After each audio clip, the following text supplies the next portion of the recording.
Welcome back to this latest episode of Japan's Top Business Interviews. I'm your host, Dr. Greg Story, the president of Dale Carnegie Training Tokyo, Japan. My special guest today is Scott Smalley, who is the Managing Director of DSV Japan.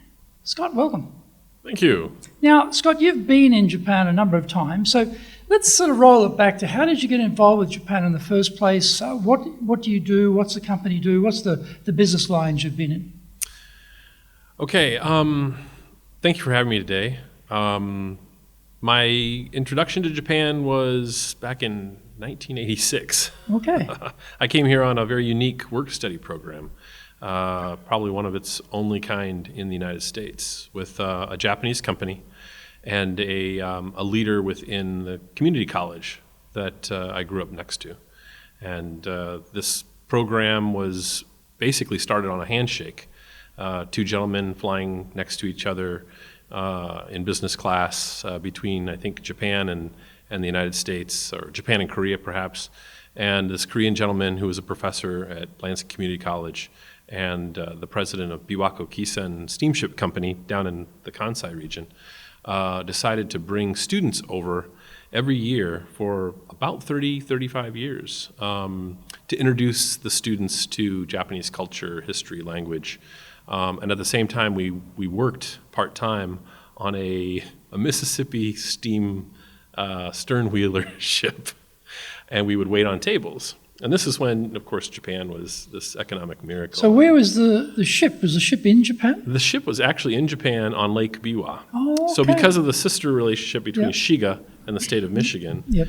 and it was kind of a draw for customers. And they wanted to have something unique and interact with these blonde hair, blue-eyed girls and boys from the United States. Not a lot of English speaking going on occasionally. Did you have to speak with an English accent from the South? No, we did not. But the boat was called Michigan. Okay, okay. Which was kind of unique because we don't really have sternwheelers in Michigan. But yeah, it was a 10-month work-study program, fully immersive in that we worked with other Japanese people. So let's step back. Yeah. You're in America, you're going to college, there's tons of things you could do. Why did you have that interest to take up that opportunity to come to Japan? Did you have an existing interest in Japan, or this sort of just popped up on your screen, you thought, oh, interesting? Yeah. No, probably the biggest motivator was just to get out of Michigan. I'd grown up there. I'd seen a little bit of the United States. I'd spent some time on the West Coast. Just wanted to get out of Michigan. This presented itself as an opportunity because all we were paying for was our tuition, and we were able to study a language, which was a requirement to graduate. I was a sophomore in school at the time, and we basically had to leave our families and friends behind, create new families and friends within our group, and learn something completely unique, something very, very different from... Was it a homestay program? No, it was not. The company actually put us in dorms, like a typical Japanese work environment. Dorms, right? Okay. Yeah. And they fed us lunch. And at the end of the first month, oh my God, they're giving us a paycheck. We're actually getting paid to do this as well. So the tuition was the same as if we'd stayed in the United States. The company paid for our flights. Round trip. We did have to put a deposit of $850 in case we screwed up. We had to be sent back home. But it was really a once in a lifetime. And the students that we went through ended up being like our families. We spent so much time with each other, and we kind of grew as individuals. But also, Japan became a very big part of many of our lives. Not everyone. My sister also went on the program, and after she came back, didn't really have anything to do with Japan after that. But I was very intrigued with Japan, as my grandfather had fought in World War II, and he was on Okinawa.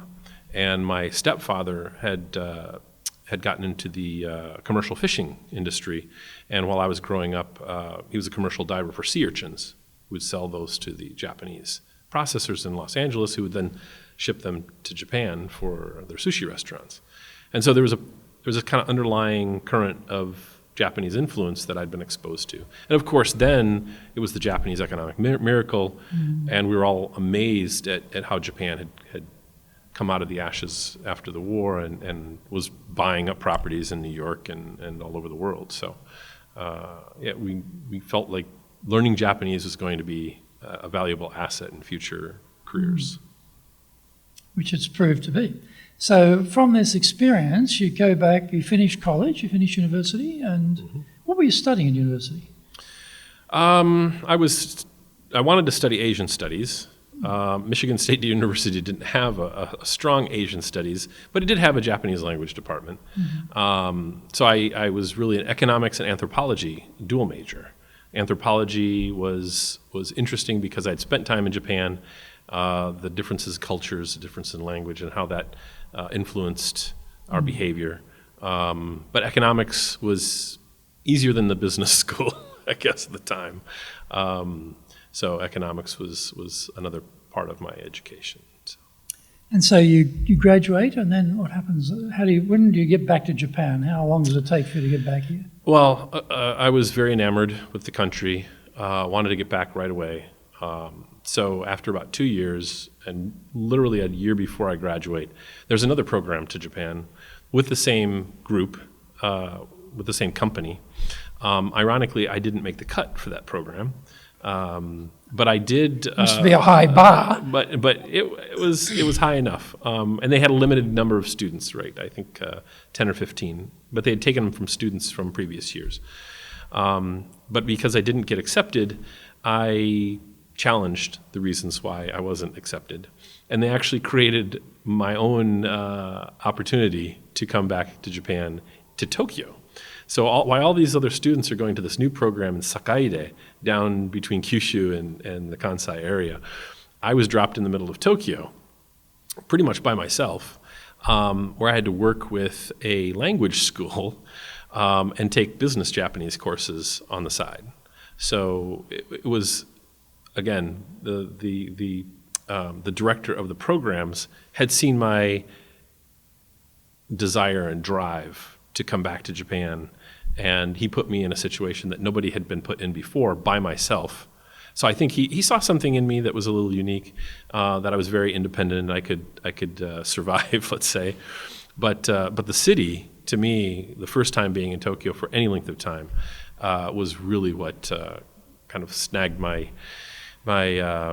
curiosity and the challenge of waking up every morning to a fantastic and just city with a buzz and probably more neon lights in Shinjuku than there is in Michigan in Toyota, you know. Completely. It's just such an overwhelming. Exactly. Nighttime is incredible, yeah. Exactly. Yeah. So from that point, it was 6 months in a homestay, and I knew that I was going to make Japan a part of my life and my future. So.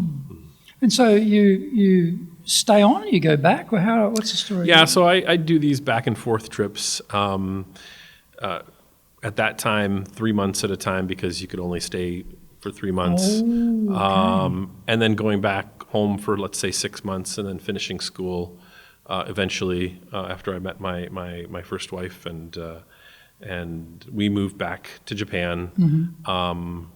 After I had worked for the Japanese consulate in Detroit. They opened a consulate there. I did some work with the state of Michigan, attracting investment of Japanese companies, doing some research.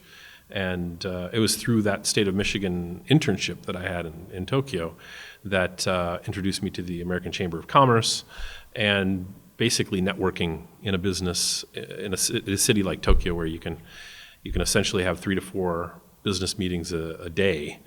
Because everything is so conveniently located.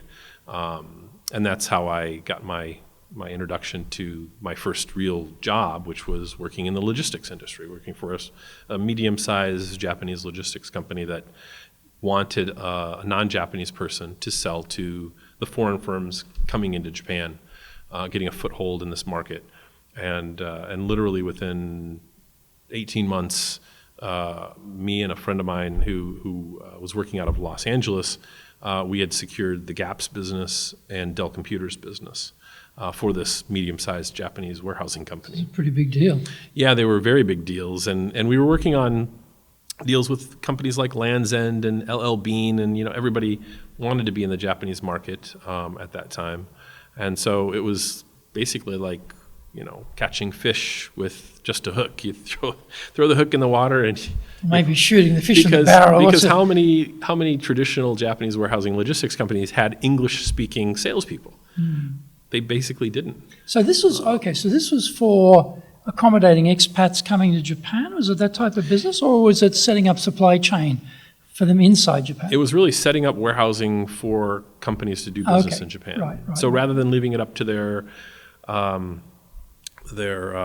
distributors or distributorships, where they had absolutely no real visibility or understanding of what was going on here. Like the Gap set up their operation in Japan. They brought over some expats, and they wanted to run their operations in Japan like they ran their operations in the United States. And we facilitated that. So what year are we talking about here? This was in 94. 94, okay. 94, 95. Right. So basically, you didn't choose the logistics industry. You sort of happened to get into the logistics industry. I totally fell into it by chance. Yeah, so you got economics and anthropology, and now obviously logistics is the next logical step, right? Yeah. Okay. Well, and I'd worked through college. I worked my way through college, waiting tables and selling men's suits. Very good. And it was through that kind of retail experience and that food service experience that I knew I did not want to be in retail and food service. But logistics has a particular aspect of retail to it, right? It's the last mile delivery to stores, let's say. Yeah. And so I could speak some of the language around delivering like computers to stores or clothing to stores. So 18 months there, and then what happens? So then I realized I'm doing sales for these companies, but what I really wanted was experience in operations. And I got an opportunity to work with a fast-moving consumer products company in Japan. And because I understood logistics in Japan and how things moved or were stored, I got an opportunity to work for an American FMCG company. Which one is this? Herbalife. Oh, Herbalife. They're right down the street here. They're right down the street here. Yeah, and they were at kind of the peak of their sales in Japan. This was back in '98. Did you meet Jim Rohn? I did not. He's like a legend, Jim Rohn. He is. Absolute legend. I love Jim Rohn. Yeah. No, and I don't know if he came after that period of time, but they would have their big events and their stadiums were full with Herbalife distributors, and I set up their distribution center in Japan, originally working with a 3PL and then outsourcing it, and then we brought it in-house and set up. Sorry, what's a 3PL? A third-party logistics company. Oh, okay. Sorry. So somebody that does it on your behalf. Okay, right. But we realized that we weren't getting the control that we wanted, so we brought that operation in-house. And that's where I really cut my teeth on operations. Just asking a lot of questions, going out on the shop floor, working with the staff to understand where costs were driving our operations and how to reduce those costs. And how long were you there? I was at Herbalife for about 3 years as well. So 3 years at Fuji Logitech and 3 years at Herbalife. And then I was introduced to a global logistics company called Kuehne+Nagel. It's the largest logistics company in the world that really nobody's ever heard of. But it's a Swiss company, originated in Germany, 150-year history. And I met another American who was running Kuehne+Nagel at the time.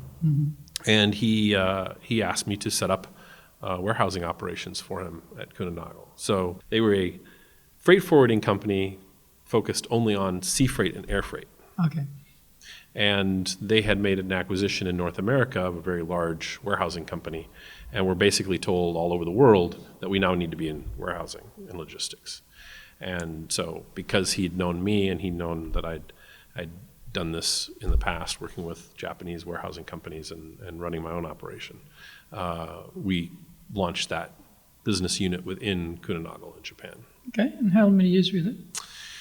I was there until the earthquake in 2011, and then looked for a way to get back to the United States. Because you were worried about personal safety? Yeah, I have 3 kids. Nuclear cloud? Yep, exactly. It was quite a shocking event that brought the city to a standstill, And I remember the weekend after the earthquake, when products were running out on the shelves and big long lines of cars at gasoline stations, I got to get my family out of Tokyo because of the nuclear explosion in Fukushima. And BBC was saying the cloud was going to head to Tokyo, and we were all looking for iodine pills to take. And So they did come to Tokyo? And if we had a way to get out, we felt like we needed to get out. So I put my kids on a plane to the United States because they were going into spring break, and I went to Osaka where we have a branch office, and I was running sales at the time down there.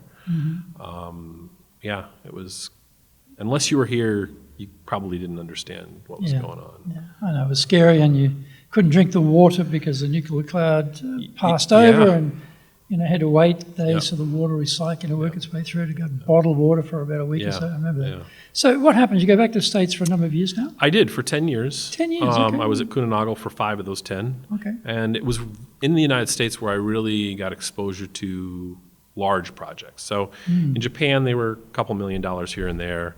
At the most, maybe 10 million. In the U.S., 30 million, 50 million, $100 million projects,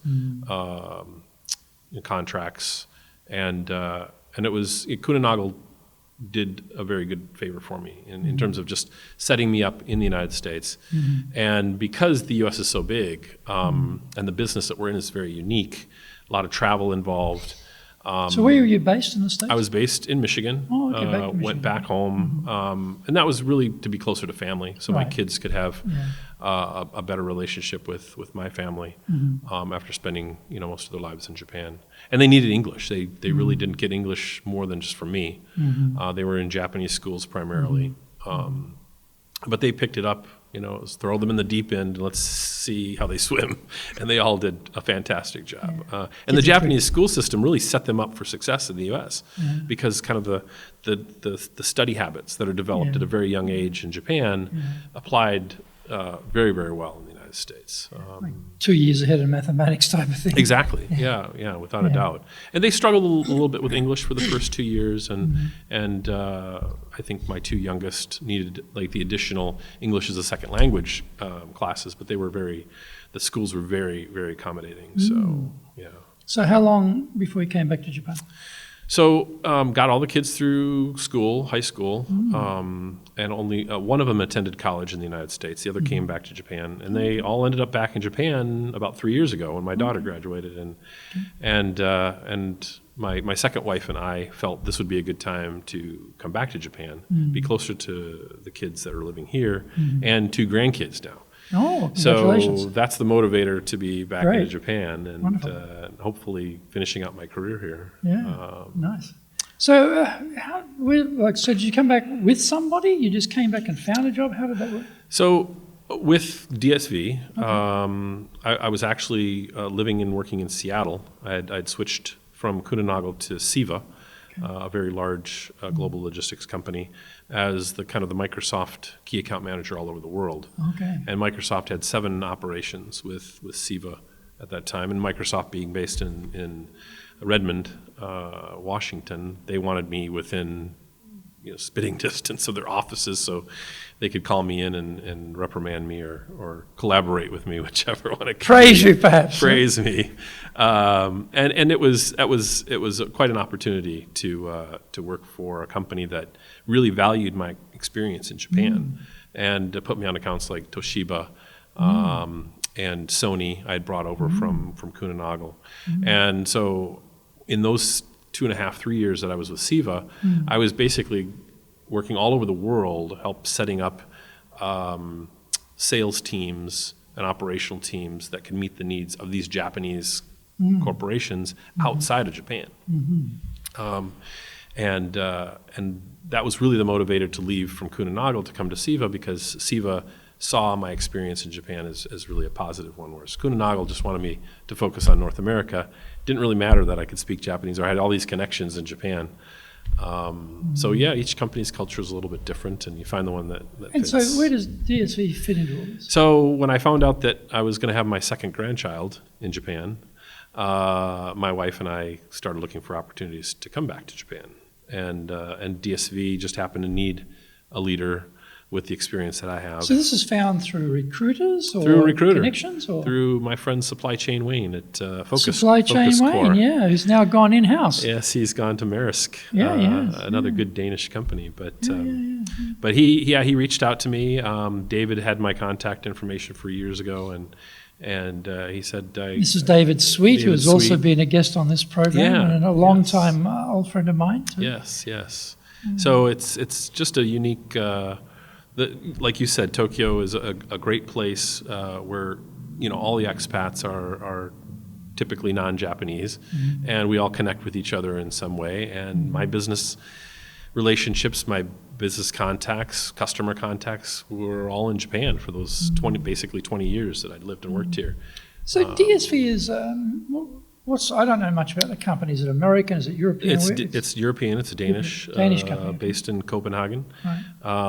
I work for the Solutions Division, which is a supply chain focused company, so warehousing and distribution. Okay. So you're in there. You're in your wheelhouse, and you're sort of where your specialities lie. So exactly. We think about leadership, right? So at some point in your derivations of different work you've had here, you've actually become responsible for a team as opposed to being an operator.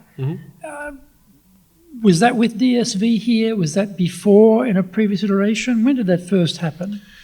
That really happened with Herbalife. Herbalife, okay. So here you are. So you've had experience outside of Japan. You're with Herbalife. And now you're running a team in Herbalife, managing a team. What were some of the things you found challenging about running a team in Japan at that first stage? I think it was finding the right fit culturally, because Herbalife was an American company, a very unique business system too. This is basically we call it multi-level marketing today, right? So it's a specific type of, the big multi-level marketing companies is that vein, right? But it's around health. Right, health exactly, products, exactly. And so we're trying to find employees who understand what our requirements are. It typically involves some English. It typically involves ideas that are not Japanese or perhaps foreign to Japanese workers. The management style is very direct. It was at that time more top down than bottom up, and the pace of change, I would say, at a foreign company is typically faster than at a Japanese company. And so that was really where I learned to apply what I'd learned in perhaps high school, working on or being part of a sports team, where you work together in teams and you try to motivate and try to lead those employees. I wasn't really, perhaps I was a leader in college, maybe without really realizing it. Because I was always out in front, raising my hand. I want to be next. I want to be the person that takes the chance. But it was really at Herbalife where I had to build a team from the ground up, from scratch. So Herbalife itself existed when you joined? It was already a running operation. They were already running operations. So the people you had in your team are existing team members, or you're going and recruiting a brand new group for your team? I was recruiting a brand new group. I'd had some support from some foreigners, some Americans who had come over to help us transition the operation from an outsourced model to an in-house model to start a new So I'm guessing at that stage, for most Japanese, they'd probably never heard of Herbalife. They probably weren't all that familiar with multi-level marketing. And if they were familiar with multi-level marketing, they probably had a negative view of it. Exactly. So how do you get young people to don't pursue a typical Japanese career path with super safe Japanese companies, brand companies, and come and join this operation? No one's ever heard of it. It's multi-level marketing. That doesn't sound good. My parents don't like it. My grandparents don't like it. My wife doesn't like it. Right. Nobody likes it. I'm going to join anyway. So how do you get them? How do you convince them to come on board? We're trying to make sure it's clear to them that we're separating that sales business side of the operational side, because operations is the same no matter what company you're really in, typically. But you're right. Finding people that didn't know the company, didn't see the opportunity that perhaps existed. I would say mostly it were people, Japanese, who maybe wanted to improve their English, who had had an experience living abroad or studying abroad that we attracted. You had to do a lot of on-the-job training, and it's not really it's not really dissimilar to today. Same sort of same type of challenges. DSV, even with Kuehne+Nagel, you have these people come in and I want to work for Nippon Express. I want to work for Yamato. I want to work for Mitsui. Why would I want to come join a Swiss company or a Danish company no one's ever heard of? If they've been in the industry, then they know who we are. Yeah. But they're also in an organization that's a couple hundred people versus tens of thousands of people. So it's a challenge. It's one of our weaknesses that we have within our daily challenges is both customers and with candidates for recruiting. So eventually you did manage to recruit some people, and you're doing a lot of in-house training, explaining how the system works, etc. So how big did the team get when you were at Herbalife? Your team, I mean. My team, we probably had 15 or 20 people. Okay, so it's a good size. It's a challenging size enough. Yeah, and that would be management team and kind of direct line supervisors, and then below that we had probably close to 100 part-time staff. Right. People working in the operations. Right. Moving boxes, packing boxes. Okay, and then so when you came back with DSV, how was existing business here? You took it over as the president, so you're inheriting a whole group of people. What was challenging about that? Because there's one thing to start up from zero inside Herbalife, and they're all your people. You pick them. If you screwed it up, then you screwed it up. Right. You've got to deal with it. You're not dealing with someone else's screw up, right? And it's a bit different thing. And also it's that fresh thing, it's new, but you're new. When they're all been here a while, presumably. You turn up, here you go, new boss. Here we go again, another one. So how did you approach that? How did you work yourself into the presidency by being accepted by the team? How did you approach that? So it's a very good question. And how big is DSV at that time? So DSV in Japan as a company is probably about 350 people. So that's pretty big. But we're two separate companies. So we've got the air freight, sea freight group, which is forwarding, and they're about 250 people. And then there's the solutions group, which is the warehousing and distribution. And when I came on board, we were essentially just one company underneath the air and sea freight banner. But part of my first year goals was to spin off from the air and sea freight group into our own legal entity in Japan. We'd reached a certain sales threshold. But my predecessor was doing things very differently than the way I wanted to do things. And so I took on a lot of staff, and I took on a lot of subcontractors, companies that were doing the business on our behalf. And what I'd learned really at Kuehne+Nagel was in order to, I guess, optimize performance, both on our teams, of our KPI, our key performance indicators, and profitability is by running the operations ourselves. We have more control, we have a better understanding of where costs are coming from, and we're able to drive the initiatives much more in a much quicker, smoother fashion. So how did you implant yourself into the team, and how did you become accepted, and how did they look to you as a new leader and believe in you and follow you with this new direction? We're now 300 down, we're down to 100, so it looks like we're going backwards, not going forwards. It's true. Again, when we made the decision to spin off, we had a lot of staff that were very concerned. We're no longer part of this company that has a 30-year history in Japan. And one of the biggest motivators to me to spin off of this DSV Air and Sea Freight company was they were a very Japanese company. I was actually very shocked that they weren't more like Kuehne+Nagel or other non-Japanese logistic companies in Japan. And so we really I had to, in the first 3 months in operations, is really get to know the customers and get to know my staff. And I spent the first 3 months pretty much from dusk till dawn till dusk, from dawn till dusk, visiting the warehouses, visiting with my staff, spending a lot of time in operations to understand the P&L, where our costs were coming from, pricing of customers, and it was the beginning of COVID. So I'm March of 2020. My visa is going to expire in 2 weeks, and I'm having conversations with my boss in Hong Kong. He's like, "You can't leave Japan right now. You might not be able to come back." And my argument with him was, I hadn't seen my wife in nearly 2 months. But if I overstay my visa, then the next time I want to come back to Japan, the officer pulls me aside and says, "You overstayed your visa last time. We're going to keep you out of Japan for the next 10 years. So to me, the safe decision was, let's leave Japan. I've got my COE, my certificate of eligibility. I'll get my visa. I'll come back as soon as I can. Get out of Japan. Japan's locked down. The COE is totally worthless. The Japanese consulate in Seattle would not give me a visa.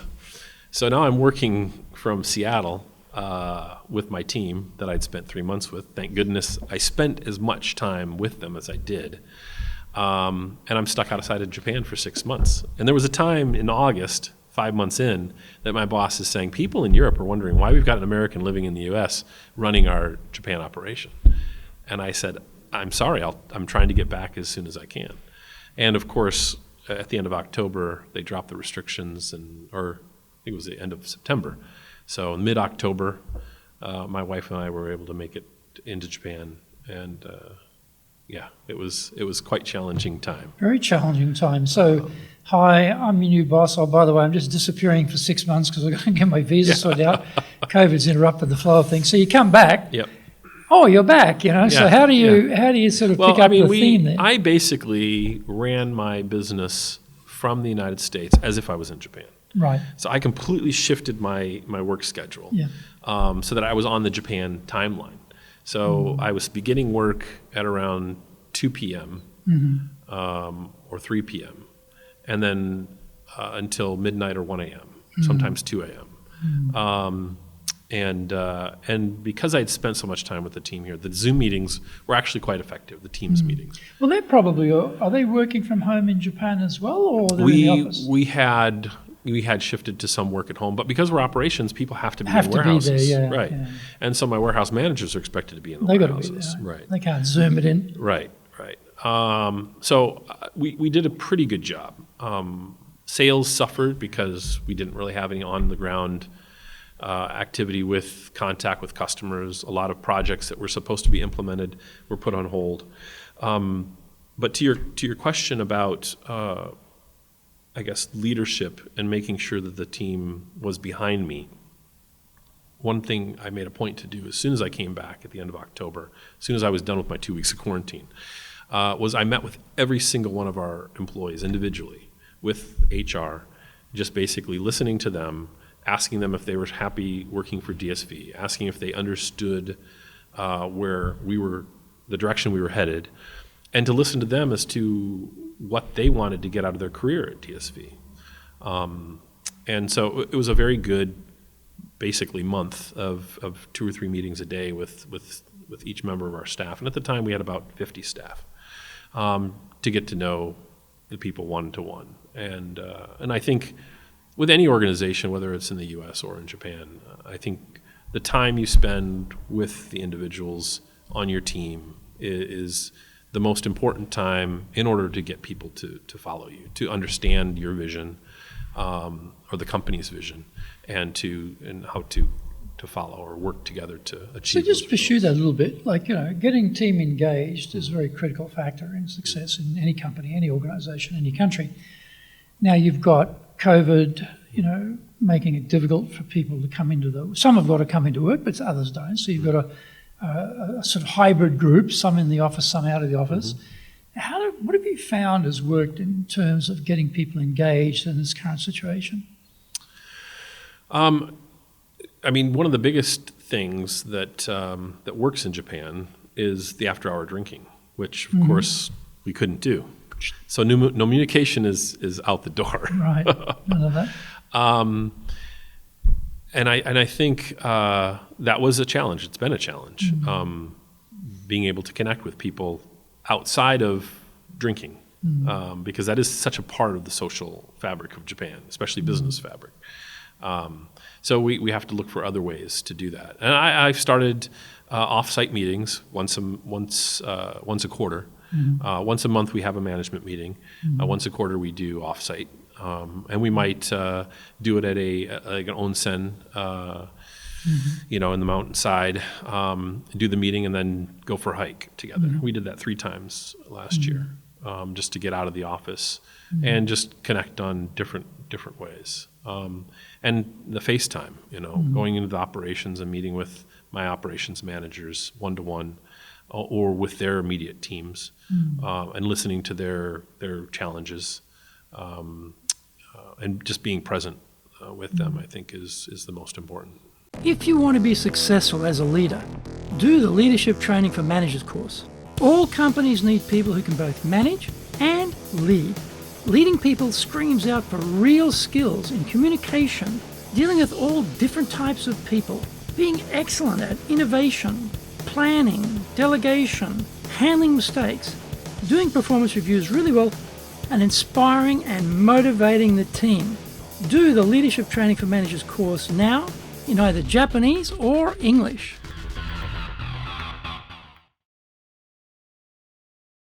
Are you doing business with Japan?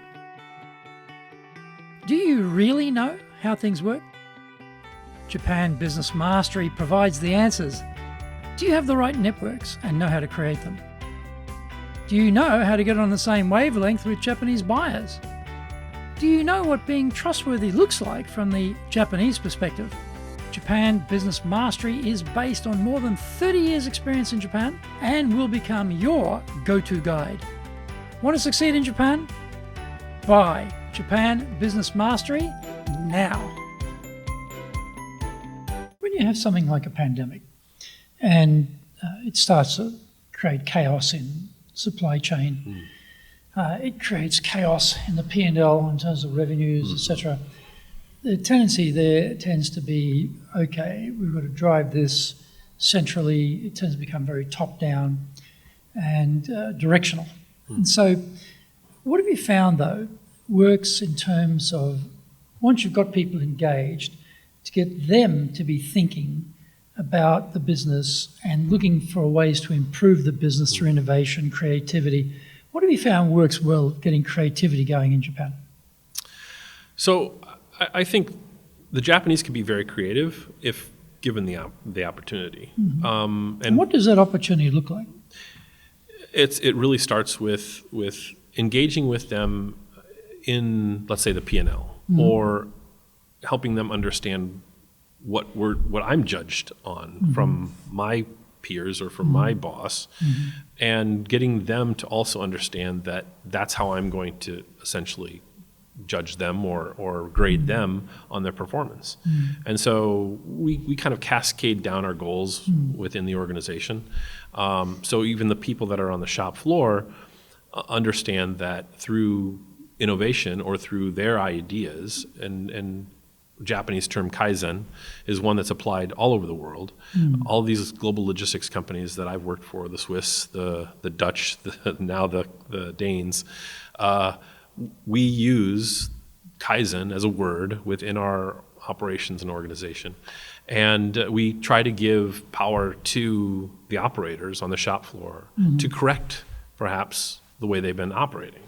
And through this continuous improvement, and we've got a particular methodology to it, and a lot of it stems from Toyota and Toyota's production system, because operations in a warehouse is not dissimilar to operations in manufacturing. And it's getting those people on the shop floor to take ownership, and we reward that ownership within our organization. How do you do that? Because often for Japan, being a defect-free zone, mistake-free zone, there's a tendency to not want to take ownership because that implies if things go wrong, you're responsible. If we collectively, as a group, are responsible, that's a bit more comfortable. But personally, no thank you. So how did you go around getting people to take ownership? Amazon gift cards are a big motivator. Really? $100 Amazon gift cards for the best idea that month. Right. And we single out individuals on occasion, not always. We will work in teams. So let's say the packaging team or the wrapping team or the inspection team collectively have come up with this idea. We kind of expect our supervisors, our leaders, management to individually also come up with ideas. So even my management team have KPI or performance goals that they need to personally come up with cost savings ideas within a period of a year that we grade them on. But our Japan team was the best in the world in terms of the number of continuous improvement projects. And our Japan team has been 2 years in a row the top Kaizen award throughout APAC. So it's about 20 different countries, operations that we came out on top for the second year in a row in terms of savings, monetary savings based on the size of our business as a percentage of our business. Well, they invented the word, so there's a bit of expectation there, isn't there? Come on, exactly. You guys invented Kaizen. Let's show me what you can do with Exactly. it. So what about trust? Because you had to go back because your visa, and then you come back again. They have that break between you arrive, then you disappear, and you come back. What have you found works well, be it in this organisation or previous organisations in Japan, to get trust with you personally as a leader? What works well? And I think to gain that trust in a country like Japan from a non-Japanese person is also a challenge, right? But I think it comes down to connecting with people on their particular, on their level or on their, something that they, I guess, value. In the U.S., you can drop me just about any place in the United States, and I can connect with just about anybody that I meet based on a shared experience, whether it's sports, which Americans love to connect on, whether it's food, whether it's television shows or movies.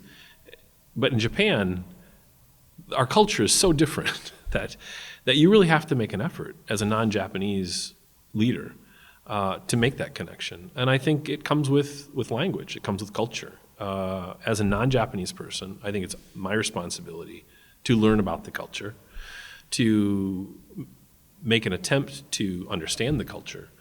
And language is one of the biggest parts of that. To be in Japan and not learn the language. And even if you don't have the time to pick up a book and study day in and day out, to study enough so that you can say "otsukare-sama" at the end of the day to thank a person for their work, and or "ohayo gozaimasu" in the morning. I had a really interesting interaction with my boss at Kuehne+Nagel, American guy, never learned Japanese, was here for probably 10 years. He could speak a couple of silly phrases that you pick up at a bar. But beyond that, one time in the elevator, we were going up to the office after lunch, or we're leaving for lunch, and I was speaking to one of the Japanese people in the elevator in Japanese. And after we get out of the elevator, he goes, "Don't speak to the staff in Japanese. They need to learn English." I said, "John, we're in Japan." I said, "I'm going to speak Japanese to get my point across in half the amount of time that it would take for me to get my point across in English." And it kind of showed me, he was a great leader in Japan. He did what he needed to do. But for people as leaders to connect with their staff in Japan, you have to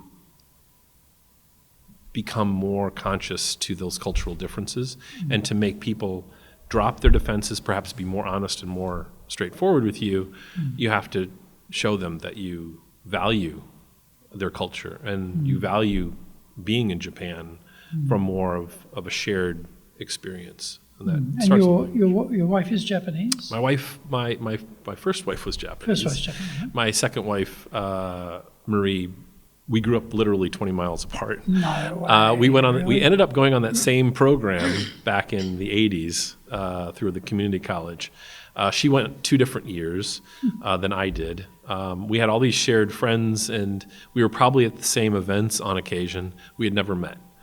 And when I went back 10 years ago, Amazing. I noticed she had printed or written an article for Jetro. And I thought, I need to meet this woman. She knows all these Japanese companies in Michigan. So it started out as a networking opportunity. Business networking. And it turned into, this deal you ever did, partnership. Right? Absolutely. So if we think about culture, you have, in any organization, you have headquarter culture, you have branch as a variation of that culture, a localization of that culture. Then you have a Danish company in this case, and you have that Danish culture overlay. And then you have Japan, and you've got a Danish company in Japan, and you've got an American who's coming into that Danish company in Japan. So what does the culture build? How do you build a culture that connects with the local team?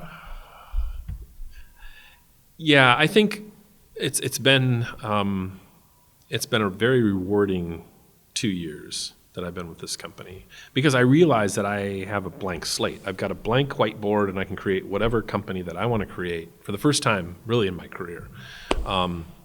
Working with Kuhn Nagel, I was working under another managing director.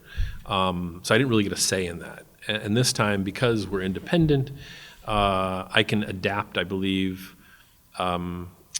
like the SDGs that are very important to most companies these days.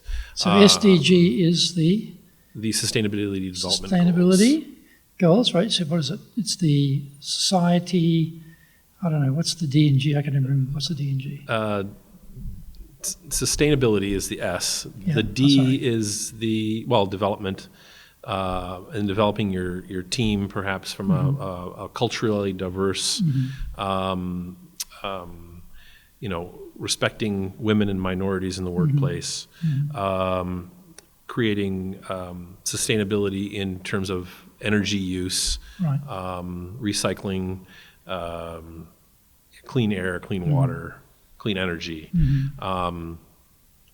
So... And the G must be, is that governance or something, is it? Those are the goals. Goals, but, okay. But we have because you've got ESG, you've got SDG, it gets like sort of like a buzzword bingo sometimes. Yeah. But anyway, I got that. So we have these that companies are expected to implement within the next now 8 years, right, by 2030, and we're graded annually on our impact or how we're approaching these goals, and so we're taking what basically Copenhagen is telling us to do.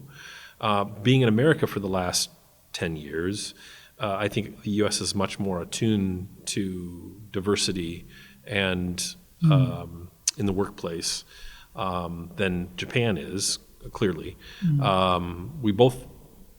All countries have a lot further to go. But I made it a part of my career. I've always been quite open to hiring people not based on what they looked like, but more of their skills.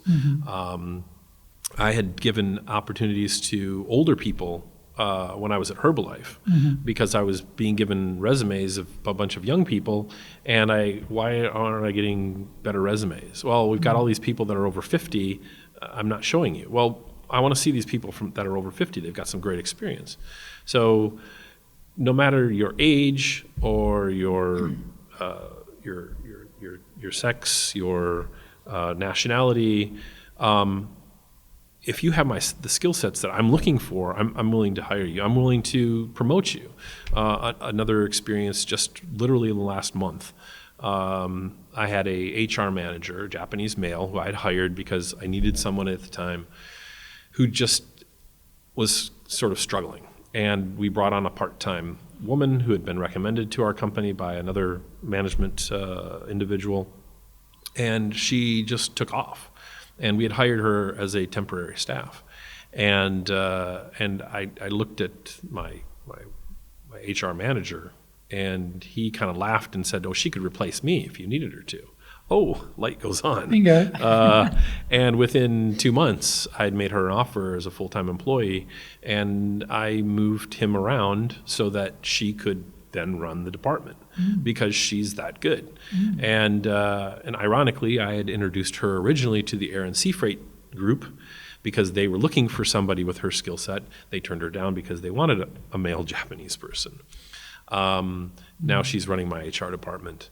And and the previous HR manager just resigned 2 weeks ago. So, we'll move very quickly in the direction we need to move to get results.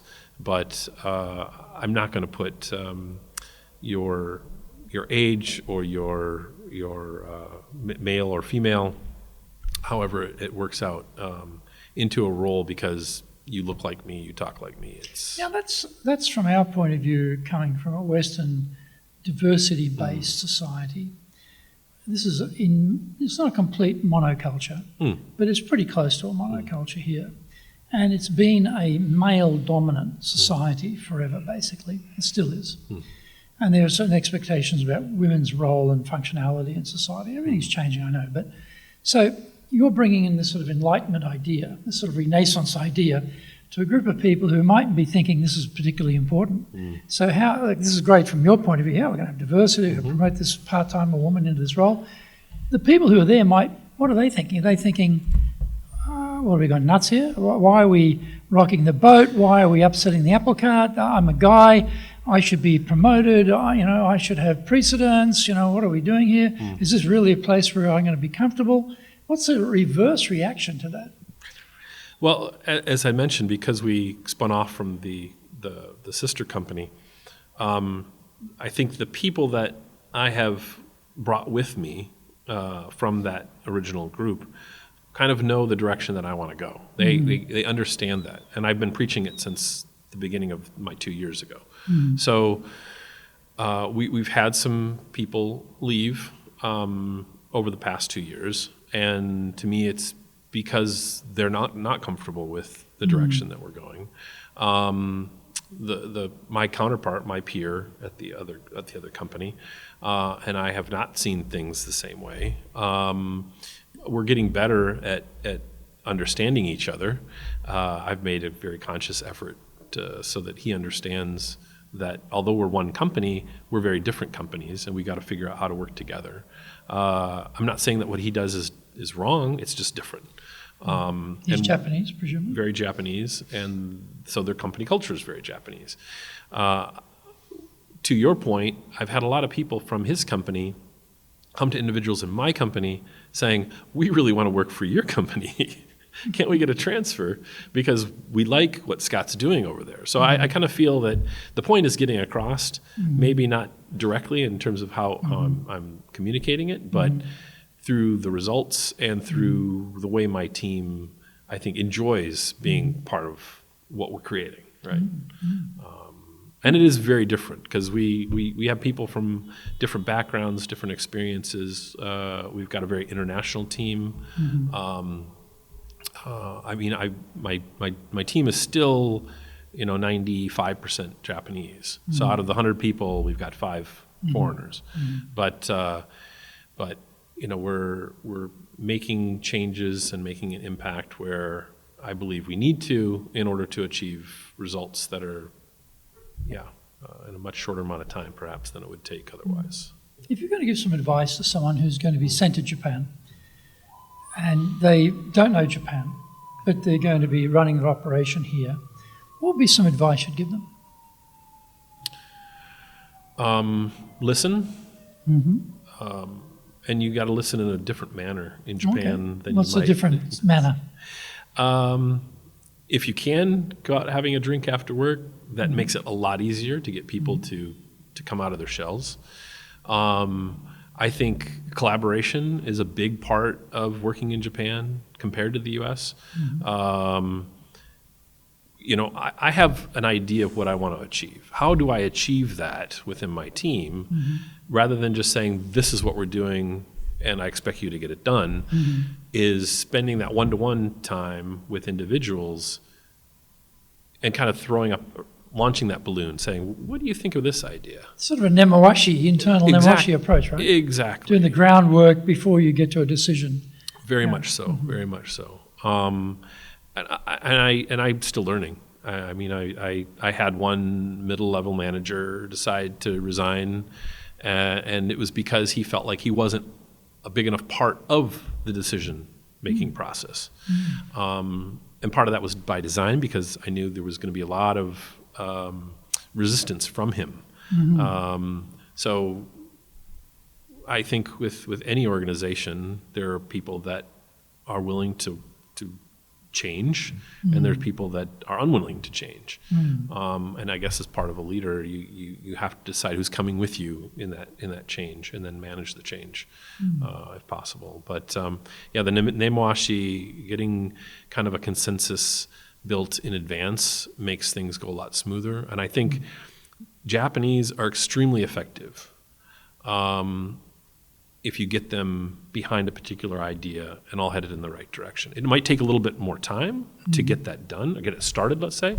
But once they're behind you, and the whole Kaizen and the CIP, the continuous improvement awards that we've been given kind of approve that. It's like, at first when we launched it, we call it Sigma, or at the time it was called Logix. Anyway, the corporate company comes out with these. It's Kaizen at the end of the day. Oh, Kaizen. Why didn't we just call it Kaizen? Because that's a Japanese word, and Japanese will understand it.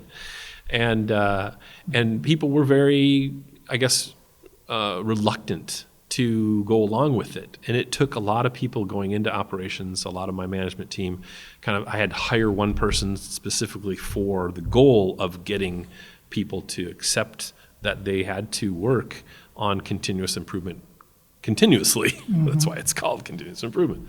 But once they got it, and they started realizing, oh my God, we're affecting change by our ideas, it just snowballs. Right. And then the recognition with it, and then showing them that you guys are the best in Asia. In fact, you guys are performing more Kaizens than any other DSV operation in the world. And it's a source of pride. And the Japanese want to be prideful. You know, they want to look and say, we can do this with the best of them. You know, we can take on our biggest Japanese competitors and win business. And we've got to show them as leaders that we are one of the biggest companies in the world. Maybe not in Japan, but outside of Japan. We've got the support from outside of Japan. We bring in new ideas from all over the world. So we're not navel gazing here particularly. We're trying to adopt the best ideas and processes from all over the world in Japan. So what else? What other things would you advise someone who's about to be sent off to Japan to run the operation? It's language is still a big part, because you'll find 90% of your team don't speak English. They might read and write it, but they're not going to try to speak it. And even listening to it is a challenge, I think. Can you learn Japanese in a 3-year posting? I think you'd be surprised how much you can with today's technology. 30 years ago, we had our flashcards and our books. But now, you know, Duolingo and things like this, you should be able to pick up a lot more than we could back in the day. But no, I think little things going towards winning hearts and minds of your staff. I think you need to be very careful about people that present themselves very well in English, whether they have the skills to do the job. And even to this day, I make mistakes of bringing people on that I think are going to be effective because they can speak or understand English. But then when you give them the work to do, they can't do the work because they don't have the skills. So yeah, be careful when you're recruiting and you're looking for people, that you find the right person with the right skills. And English is just an advantage that they have. What about your definition of leadership? What would that be? I knew you were going to ask me this question. It's on the list. I think, you know, in order to get people to move in the same direction, to row in the same direction with each other, we have to lead by example. and to get up every morning, to show up at the office, to appeal to, and I think this is not only in Japan, but I think in particularly it is in Japan. Obviously being social with customers is important. Golfing with the customer can be important. But don't do it at the expense of spending time with the people that are going to make and break your organization. Mm-hmm. And those are the people that you hire, and those are the people that you work with. You've got to take the time to lead by example in the office with those individuals that are supporting you. Mm. Because if you're leading by example and you're showing them that you're putting in the work as well as they are, and I'm not saying do overtime. One of my biggest leading of examples is taking vacation. Mm. I will not apologize for taking vacation, but I also put it as part of my management goals to my staff that they also have to take vacation and make sure the people that are working for them take vacation. Mm. Because I've got people that I found out hadn't taken vacation in 5 or 10 years. That's right. Because this is Japan. This is how we operate in Japan. No. Unless my staff have the time to balance work life, then they're not going to come up with the better ideas. Right. They're not going to be more productive. Mm. So going back to another advice point is just because they're working long hours doesn't mean they're being productive. No. Working harder is not necessarily working smarter. And these are all things that and it doesn't necessarily just apply to Japan, but in particular in Japan, we have to provide the tools as business leaders for our staff to be successful. And I'm a big proponent of localization. We always get things in English passed down to us.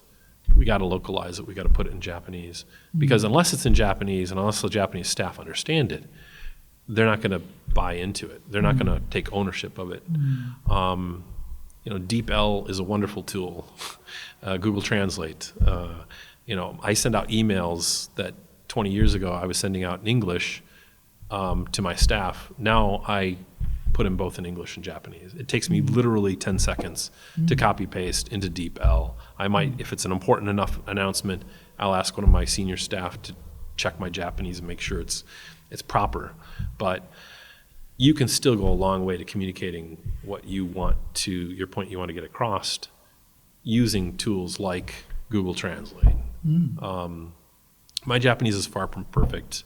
I didn't spend as much time as I probably should have. But I also spent a lot of time with my kids when they were growing up. So I don't apologize for not being better at Japanese than I am. It's a good trade-off. Yes. It's a good trade-off. Well, Scott, thank you. This has been fascinating and a lot of great insights there. So please join us again for our next episode, Japan's top business interviews.